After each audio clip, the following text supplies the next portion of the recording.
सदाचरणाच्या मार्गावर सहचार्यासाठी वाट पाहण्याची आवश्यकता नाही. सदाचरण म्हणजे चांगले आचरण. या चांगल्या आचरणाच्या मार्गावर सहचार्यासाठी सोबत्यासाठी वाट पाहण्याची आवश्यकता नाही. रणसंग्रामातील हत्ती शरप्रहार सहन करतो, त्याप्रमाणे या जगात मी माणसाचे कटू शब्द सहन केले पाहिजेत. रणसंग्रामातील हत्ती म्हणजे रणसंग्राम म्हणजे युद्ध. या युद्धातील हत्ती शरप्रहार सहन करतो. शर म्हणजे बाण आणि प्रहार म्हणजे आघात, म्हणजेच बाणाचे आघात, बाणाचा प्रहार सहन करतो. त्याप्रमाणे या जगात मी माणसाचे कटू शब्द, कडू शब्द, वाईट शब्द सहन केले पाहिजेत. हत्तीला माणसाळवून युद्धात नेतात. माणसाळवलेल्या हत्तीवरच राजा आरोहण करतो. त्याप्रमाणेच ज्याला कटू शब्दाने राग येत नाही तोच सर्वोत्कृष्ट सुसंस्कृत मनुष्य होय. हत्तीला माणसाळवून, माणसाळवणे म्हणजे एखाद्या रागीट, हिंसक किंवा बंडखोर स्वभावाच्या प्राण्याला समजावून प्रेमाने किंवा धीराने नियंत्रित करून माणसासारखे सौम्य, शांत आणि समजूतदार बनवणे म्हणजे माणसाळवणे. अशा माणसाळवलेल्या हत्तीवरच राजा आरोहण करतो. आरोहण करणे म्हणजे वर चढणे, उंच जाणे, उंच ठिकाणी चढणे म्हणजे आरोहण करणे. म्हणजे अशा माणसाळवलेल्या हत्तीवरच राजा आरोहण करतो, अशा हत्तीवरच राजा बसतो. त्याप्रमाणेच ज्याला कटू शब्दाने राग येत नाही तोच सर्वोत्कृष्ट, सर्वात उत्कृष्ट सुसंस्कृत मनुष्य होय. शिकवलेली खेचरे चांगली असतात. खेचरे म्हणजे काय? खेचर हा प्राणी नर गाढव आणि मादी घोडी यांच्या संकरातून मिळणारा प्राणी आहे. हा प्राणी मजबूत आणि टिकाऊ असतो आणि विशेषतः वस्तूंची वाहतूक किंवा शेतीच्या कामासाठी वापरला जातो. अशी खेचरे चांगली असतात. सिंधू देशातील जातिवंत अश्व आणि बलवान गजराज, अश्व म्हणजे घोडा आणि गजराज म्हणजे हत्ती, हे सर्व खरोखर चांगले असतात. परंतु या सर्वांहून आत्मसंयमी पुरुष श्रेष्ठ होय. सिंधू हा देश नसून पाकिस्तानमधील एक प्रांत आहे. भारताच्या फाळणीपूर्वी हा प्रांत भारतात होता आणि पूर्वी लहान लहान राज्य होते, त्यामुळे त्याला देश म्हटलं असेल. सिंधू देशातील जातिवंत अश्व आणि बलवान गजराज म्हणजे शक्तिमान असे हत्ती, या सर्वांहून आत्मसंयमी पुरुष श्रेष्ठ होय. ज्या पुरुषाचा, ज्या व्यक्तीचा आपल्या स्वतःच्या मनावर ताबा आहे, असा आत्मसंयमी पुरुष ह्या अश्वाहून म्हणजे या घोड्याहून आणि शक्तिमान अशा हत्तीहून श्रेष्ठ होय. अश्व, गज ही सर्व वाहने म्हणजे घोडा आणि हत्ती, ही सर्व वाहने आपल्याला निर्वाणाला नेऊ शकत नाहीत. त्या मार्गावर आत्मसंयमाचे आत्मवाहनच चालू शकते. हत्ती आणि घोडा ही वाहने आपल्याला निर्वाणाला नेऊ शकत नाहीत.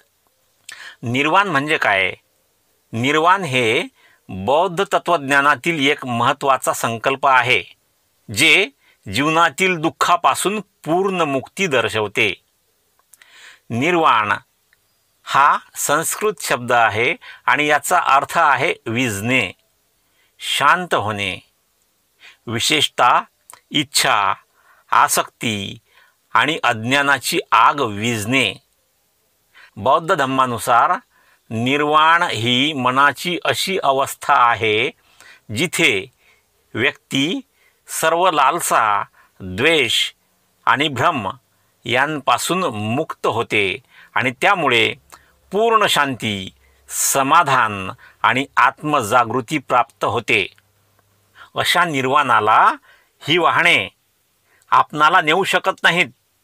त्या मार्गावर म्हणजे निर्वाणाच्या मार्गावर आत्मसंयमाचे आत्मवाहनच चालू शकते.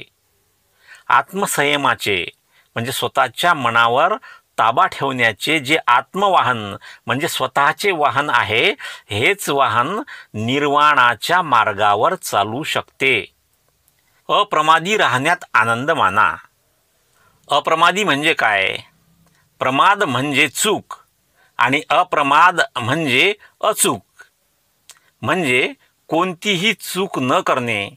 बौद्ध धम्माच्या संदर्भात अप्रमादी म्हणजे सावधपणा, जागरूकता किंवा अचूकता. याचा अर्थ आहे मन, वाणी आणि कृतींमध्ये सतत सजग आणि सावध राहणे, जेणेकरून व्यक्ती अष्टांगिक मार्गाचे पालन करून नीतिमान आणि सजग जीवन जगू शकेल. अप्रमादी ही अशी अवस्था आहे जिथे व्यक्ती निष्काळजीपणा म्हणजेच प्रमाद टाळून आपल्या ध्येयाकडे, विशेषतः निर्वाणाकडे जागरूकतेने वाटचाल करते. अशा प्रकारे अप्रमादी राहण्यात आनंद माना. आपल्या विचारावर अविश्रांतपणे लक्ष असू द्या. अविश्रांतपणे म्हणजे विश्रांती न घेता, आराम न करता आपल्या विचारावर लक्ष असू द्या. ज्याप्रमाणे चिखलात रुतलेल्या हत्तीला मोठ्या श्रमाने बाहेर काढतात, त्याप्रमाणेच प्रयासाने म्हणजे प्रयत्नाने स्वतःचे कुमार्गापासून विमोचन करा. कुमार्ग म्हणजे वाईट मार्ग. अशा वाईट मार्गापासून स्वतःचे विमोचन करा. विमोचन म्हणजे एखाद्या अडचणीतून, संकटातून किंवा बंधनातून मुक्त होणे. असे तुम्ही त्या कुमार्गापासून मुक्त व्हा, त्यापासून दूर जा. सद्वर्तनी म्हणजे चांगले वर्तन असलेला, दृढ मनाचा, दृढ म्हणजे मजबूत, ठाम, कणखर किंवा स्थिर अशा मनाचा आणि बुद्धिमान असा सहप्रवासी म्हणजे सोबत चालणारा प्रवासी तुम्हाला आढळला तर आपल्या सर्व चिंता मागे टाकून आनंदाने त्याच्या मागून चालू लागा.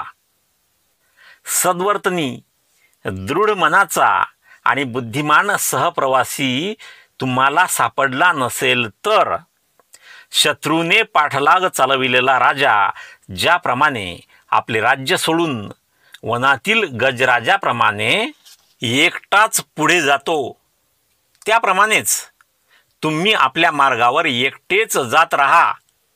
एकांत पत्करावा, परंतु मूर्खाची मैत्री नको. एकांत पत्करावा, परंतु मूर्खाची मैत्री नको. मूर्ख म्हणजे योग्य निर्णय घेण्याची बुद्धी किंवा विवेकाने वागण्याची बुद्धी नसलेली व्यक्ती म्हणजे मूर्ख. अशा मूर्खाची मैत्री नको. दुष्कृत्य न करता, वाईट कृत्य न करता एकटेच राहा. आपल्या गरजा मर्यादित करून एकटेच राहा. वनातील गजराज एकटाच खात फिरतो, त्याप्रमाणे एकांत पत्करा. कुविचार मनातून उखळून टाका. उखळून टाकणे म्हणजे एखादी गोष्ट मुळासहित काढून टाकणे, नष्ट करणे, पूर्णपणे हटवणे. अशा प्रकारे कुविचार आपल्या मनातून नष्ट करा, काढून टाका, पूर्णपणे हटवून टाका. ते उखळून टाकण्याचा मार्ग असा आहे. कुविचार मनातून उखळून टाकण्याचा मार्ग असा आहे. जरी दुसरे उपद्रव करीत असले तरी मी उपद्रव करणार नाही. उपद्रव म्हणजे त्रास. जरी दुसरे लोक त्रास देत असले तरी मी कुणाला त्रास देणार नाही, असा निग्रह करून कुविचार उखळून टाका. निग्रह करणे म्हणजे स्वतःच्या भावना, इच्छा आणि आवेगांवर नियंत्रण ठेवणे. असे तुमच्या भावना, इच्छा आणि आवेगांवर नियंत्रण ठेवून कुविचार उखडून टाका, काढून टाका. जरी दुसरे हत्या करीत असले तरी मी हत्या करणार नाही. जरी दुसरे चोरी करीत असले तरी मी चोरी करणार नाही. जरी दुसरे पवित्र जीवन आचरित नसले, पवित्र जीवन जगत नसले तरी मी ते आचरणारच. मी ते पवित्र जीवन आचरणारच. मी पवित्र जीवन जगणारच. जरी दुसरे खोटे बोलत असले, निंदा करीत असले, विरुद्ध बोलत असले तरी मी तसे करणार नाही. जरी दुसरे लोभाविष्ट असले, लोभाविष्ट म्हणजे लोभाने म्हणजेच लालसेने ग्रस्त असे असले तरी मी परधनाचा लोभ धरणार नाही. परधन म्हणजे दुसऱ्याचे धन, दुसऱ्याच्या संपत्तीचा लोभ मी धरणार नाही. जरी दुसरे मत्सरी असले तरी मी इतरांच्याबद्दल सदिच्छा बाळगीन. जरी दुसरे मत्सरी असले तरी, मत्सरी म्हणजे काय? मत्सर म्हणजे दुसऱ्याचे यश, सुख आणि समृद्धी पाहून मनात निर्माण होणारी द्वेषाची भावना.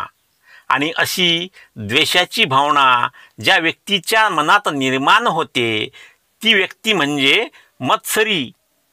जरी दुसरे मत्सरी असले तरी मी इतरांच्याबद्दल सदिच्छा म्हणजे चांगली इच्छा बाळगीन. जरी दुसऱ्याची दृष्टी, संकल्प, वाणी, कृती, उपजीविकेचे मार्ग, साधना, स्मृती, समाधी चुकीची असली तरी तुम्ही मात्र सम्यक दृष्टी, सम्यक संकल्प, सम्यक वाचा, सम्यक कर्म, सम्यक उपजीविका, सम्यक व्यायाम, सम्यक स्मृती आणि सम्यक समाधी या अष्टांग मार्गांचा अवलंब करा. सम्यक म्हणजे योग्य, बरोबर, पूर्ण किंवा संतुलित असा म्हणजे सम्यक. हे जे अष्टांग मार्ग आहेत या अष्टांग मार्गाविषयी विस्तृतपणे माहिती देणारा एक व्हिडिओ मी अगोदर टाकलेला आहे. त्या व्हिडिओची लिंक या व्हिडिओच्या डिस्क्रिप्शनमध्ये मी देत आहे. तुम्हाला आवश्यकता असल्यास त्या लिंकवरून तो व्हिडिओ तुम्ही पाहू शकता. जरी दुसरे आर्य सत्यासंबंधी, मोक्षासंबंधी चुकत असले तरी तुम्ही मात्र त्या संबंधी बरोबर राहण्याचा प्रयत्न केला पाहिजे. जरी दुसरे आर्य सत्यासंबंधी, आर्य सत्य म्हणजे काय?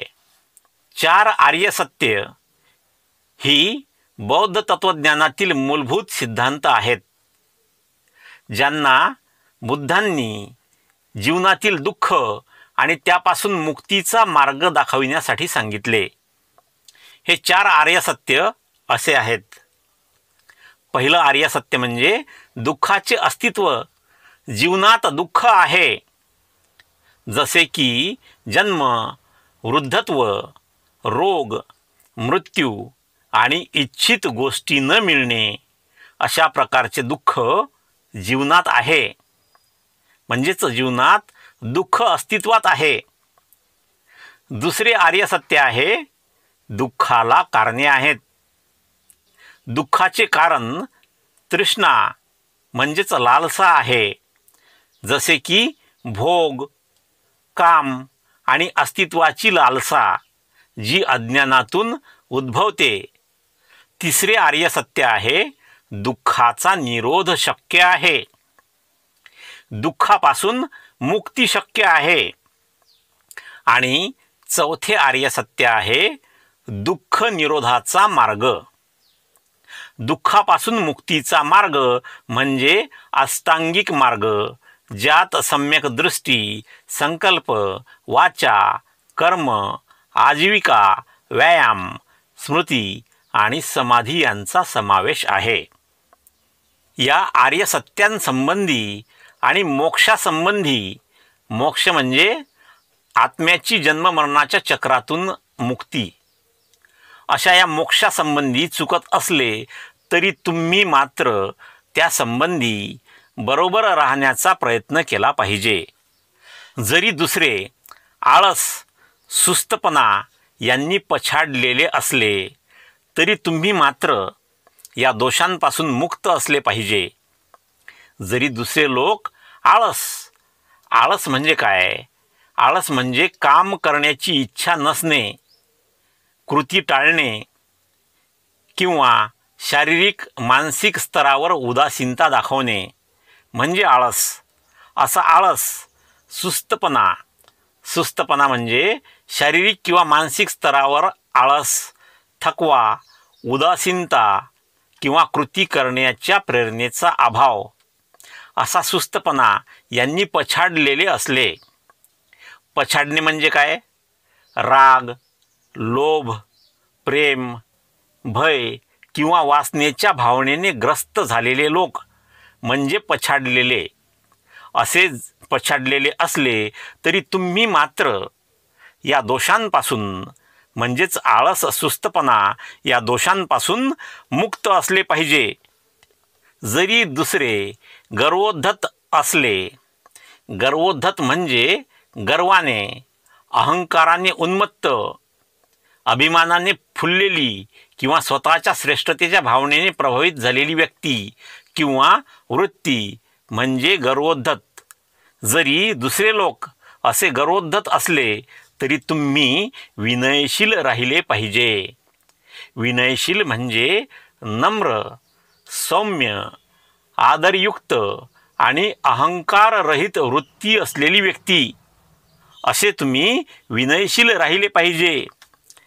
जरी दुसरे शंकांनी पछाडलेले असले तरी तुम्ही मात्र निशंक राहिले पाहिजे. निशंक म्हणजे ज्याच्या मनात काहीही शंका नाहीत असे तुम्ही निशंक राहिले पाहिजे. जरी दुसरे क्रोध, दुष्टबुद्धी, द्वेष, मत्सर, कार्पण्य, लोभ, ढोंग, कपट, निर्बुजपणा, उद्धटपणा, आगाऊपणा, नीतिहीनता, शिक्षणाचा अभाव, सुस्तपणा, गोंधळ, अज्ञान यांनी युक्त असले तरी तुम्ही मात्र त्याच्या उलट असले पाहिजे. जरी दुसरे क्रोधाने युक्त असले, क्रोध म्हणजे अपमान, अन्याय, निराशा किंवा इच्छाभंगामुळे व्यक्तीच्या मनात निर्माण होणारी राग, संताप किंवा तीव्र नाराजीची भावना म्हणजे क्रोध. अशा क्रोधाने जरी दुसरे युक्त असले तरी तुम्ही मात्र त्याच्या उलट असले पाहिजे. दुसरे जरी दुष्टबुद्धीने युक्त असले, दुष्टबुद्धी म्हणजे वाईट, हानिकारक किंवा स्वार्थी हेतूने प्रेरित असलेली बुद्धी किंवा विचारसरणी म्हणजे दुष्टबुद्धी. अशा दुष्टबुद्धीने दुसरे लोक जरी युक्त असले तरी तुम्ही मात्र त्याच्या उलट असले पाहिजे. जरी दुसरे लोक द्वेषाने युक्त असले, द्वेष म्हणजे एखाद्या व्यक्ती किंवा गोष्टीबद्दल मनात निर्माण होणारी तीव्र नापसंती, वैर किंवा शत्रुत्वाची भावना म्हणजे द्वेष. अशा द्वेषाने जरी दुसरे लोक युक्त असले तरी तुम्ही मात्र त्याच्या उलट असले पाहिजे. जरी दुसरे मत्सराने युक्त असले, मत्सर म्हणजे दुसऱ्याचे यश, सुख आणि समृद्धी पाहून मनात निर्माण होणारी द्वेषाची भावना म्हणजे मत्सर. अशा मत्सराने जरी दुसरे लोक युक्त असले तरी तुम्ही मात्र त्याच्या उलट असले पाहिजे.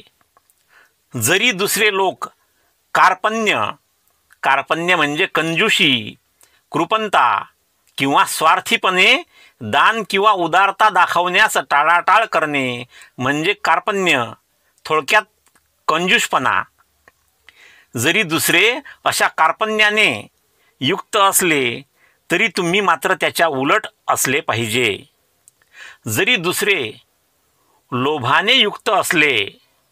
लोभ म्हणजे एखाद्या गोष्टीबद्दल, जसे की पैसा, संपत्ती, सत्ता किंवा व्यक्तीबद्दल तीव्र लालसा, हाव किंवा अति इच्छा असणे म्हणजे लोभ. अशा लोभाने जरी दुसरे लोक युक्त असले तरी तुम्ही मात्र त्याच्या उलट असले पाहिजे. जरी दुसरे लोक ढोंगाने युक्त असले, ढोंग म्हणजे मनातील खरे विचार, खऱ्या भावना आणि खरे हेतू लपवून दुसऱ्यापुढे दिखावा किंवा बनावट वर्तन करणे म्हणजे ढोंग. अशा ढोंगाने जरी दुसरे लोक युक्त असले तरी तुम्ही मात्र त्याच्या उलट असले पाहिजे. जरी दुसरे लोक कपटाने युक्त असले, कपट म्हणजे आपल्या स्वार्थासाठी खोटे बोलून दुसऱ्याला फसवणे, धोका देणे, बेईमानी करणे म्हणजे कपट. अशा कपटाने जरी दुसरे लोक युक्त असले तरी तुम्ही मात्र त्याच्या उलट असले पाहिजे. जरी दुसरे लोक निर्बुजपणाने युक्त असले, निर्बुजपणा म्हणजे ऊर्जा, उत्साह किंवा सामर्थ्य कमी असल्याने एखाद्या व्यक्तीमध्ये येणारी निष्क्रियता. अशा निर्बुजपणाने जरी दुसरे लोक युक्त असले तरी तुम्ही मात्र त्याच्या उलट असले पाहिजे. जरी दुसरे लोक उद्धटपणाने युक्त असले, उद्धटपणा म्हणजे समोरच्या व्यक्तीविषयी आदर किंवा नम्रता न दाखवता बोलणे किंवा वागणे म्हणजे उद्धटपणा होय. अशा उद्धटपणाने जरी दुसरे लोक युक्त असले तरी तुम्ही मात्र त्याच्या उलट असले पाहिजे. जरी दुसरे लोक आगाऊपणाने युक्त असले, आगाऊपणा म्हणजे न सांगितलेले, आवश्यक नसलेले काम करणे किंवा बोलणे म्हणजे आगाऊपणा. अशा आगाऊपणाने जरी दुसरे लोक युक्त असले तरी तुम्ही मात्र त्याच्या उलट असले पाहिजे. जरी दुसरे लोक नीतिहीनतेने युक्त असले, नीतिहीनता म्हणजे काय? नीतिहीनता म्हणजे नैतिक मूल्यांचा, तत्वांचा किंवा नियमांचा अभाव किंवा त्यांचा त्याग करणे. सोप्या भाषेत सांगायचे तर योग्य काय आणि अयोग्य काय, चांगले काय आणि वाईट काय याचा विचार न करता किंवा त्याची पर्वा न करता वागणे म्हणजे नीतिहीनता. जरी अशा नीतिहीनतेने दुसरे लोक युक्त असले तरी तुम्ही मात्र त्याच्या उलट असले पाहिजे, म्हणजेच तुम्ही नीतीने वागले पाहिजे. जरी दुसरे लोक शिक्षणाच्या अभावाने युक्त असले, म्हणजे शिक्षण घेत नसले तरी तुम्ही मात्र त्याच्या उलट असले पाहिजे, म्हणजेच तुम्ही शिक्षण घेतले पाहिजे. जरी दुसरे लोक सुस्तपणाने युक्त असले तरी तुम्ही त्याच्या उलट असले पाहिजे. जरी दुसरे लोक गोंधळाने युक्त असले, गोंधळ म्हणजे काय? गोंधळ म्हणजे अव्यवस्थितता, संभ्रम किंवा स्पष्टतेचा अभाव. ही अशी स्थिती आहे जिथे गोष्टी व्यवस्थित नसतात किंवा स्पष्ट नसतात किंवा निर्णय घेणे कठीण होते. थोडक्यात गोंधळ म्हणजे जिथे सुव्यवस्था आणि स्पष्टता नसते अशी स्थिती. जरी दुसरे लोक अशा गोंधळाने युक्त असले तरी तुम्ही मात्र त्याच्या उलट असले पाहिजे, म्हणजे तुमच्यात वागण्या बोलण्यात स्पष्टता असली पाहिजे, व्यवस्थितपणा असला पाहिजे, संभ्रम नसावा. जरी दुसरे लोक अज्ञानाने युक्त असले तरी तुम्ही मात्र त्याच्या उलट असले पाहिजे, म्हणजे तुम्ही ज्ञानाने युक्त असले पाहिजे, तुम्ही ज्ञान ग्रहण केले पाहिजे. मित्रांनो, आपणास विनंती आहे की जोशाबा या चॅनलच्या माध्यमातून आपल्या महापुरुषांच्या विचारांचा तसेच बौद्ध धम्माचा प्रचार आणि प्रसार व्हावा असे आपल्याला वाटत असल्यास कृपया ज्यांनी अद्याप सबस्क्राईब केले नसेल त्यांनी लगेच सबस्क्राईब करून बेल आयकॉनला ऑलवर सेट करा. तसेच प्रत्येक व्हिडिओला लाईक शेअर करून कमेंट बॉक्समध्ये कमेंट लिहिणे हे चॅनलच्या वाढीसाठी आवश्यक आहे. ते सर्व मोफत आहे, त्याला पैसे पडत नाहीत. म्हणून हे काम कृपया आत्ताच करा, नंतर पाहता पाहता आपण विसरून जातो. आणि त्याशिवाय शक्य झाल्यास या बारकोड किंवा मोबाईल नंबरचा वापर करून आपण चॅनलला आर्थिक मदत सुद्धा करू शकता। भेटूया पुढील व्हिडिओमध्ये आणि तोपर्यंत जय भीम जय भारत।